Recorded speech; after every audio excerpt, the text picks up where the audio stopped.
Birra Johansen, nu blev det akkurat stått där i det och i finalen i Mjölnekappen, men det här var ett kort efter i handen och det här ska så spelas ut mycket kvalde. Men du ser för att ta den nederste först. Det där tror jag att vad är det som är munnen linjen i det?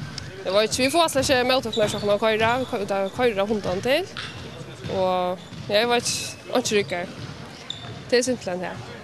Tid att chansen kanske fram mot åtta. Vunnit det där så var det långt i finalen. Följde det satsa något på det?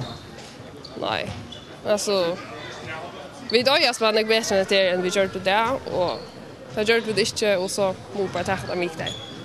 Nu är så att det står mycket kvalitet och till återmedlen till kunna dra kvällskol teacher Arvis mycket kvalitet för att släppa ju sig och släppa finalen. Ja, det är att få mottagna och köra ordentligt väl så vi får mina väl vi och ja, det är faktiskt det. Alltså största problemet är mottagna med det där då. Ja, det var så löjligt det står. Det verkar som i kvarnen så sätter så var det Lee som var släppa i stället som ända vi tar på sätten. Vad är den mest det spel på den? Jag var inte så särskilt ofta flåböter, öl ofta. Alltså det är öl psykiskt alltså. Han som är i vår psykiskt, han vinner sätt öl ofta. Helt.